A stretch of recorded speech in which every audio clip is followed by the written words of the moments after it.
синеву мой самолет.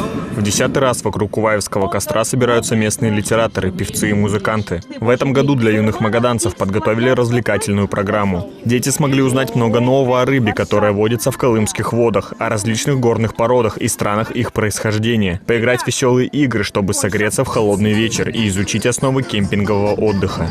Мы показываем, как собирать правильно палатки, как разводить костры, без разведения костров, естественно, какие виды костров бывают, рассказываем про безопасные походы, про то, как складывать правильно рюкзак, про то, какие у нас есть тропы в Магаданской области. Это полезно в первую очередь в целях безопасности, чтобы они понимали, что походы могут регистрироваться, их нужно регистрировать, что без взрослых в лес ходить не надо, не стоит. Настало время зажигать главный символ литературного фестиваля – костер. В этом году организаторы подготовили 3 небольших очага. Право открыть праздник разделили директор централизованной библиотечной системы Магадана Татьяна Подоматько, член Союза писателей России Сергей Сущанский и руководитель регионального отделения Русского географического общества Александр Нестерович. Знаете, это действительно честь, и я дорожу, и я каждый год хожу на это мероприятие, и я надеюсь, что не только я дальше это буду делать, потому что очень много людей в городе живет достойных. Я надеюсь, что мы будем видеть с ними, общаться.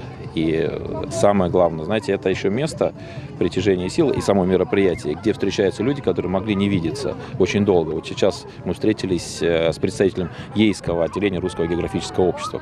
Концертную программу Куваевского костра провел Центр досуга микрорайона «Сокол» совместно с авторами, которых объединили Магаданская литературная мастерская и Совет молодых литераторов Союза писателей России. На празднике звучали песни и стихи о Магадане, его жителях и природе. Куваевский костер по-настоящему является визитной карточкой нашей централизованной библиотечной системы города Магадана и, конечно же, непосредственно Центральной городской библиотеки имени Олега Куваева.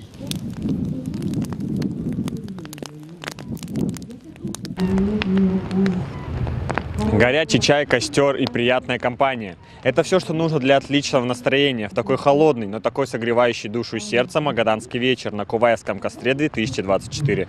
Никита Подоматько, Максим Бугаевский. Эхо дня.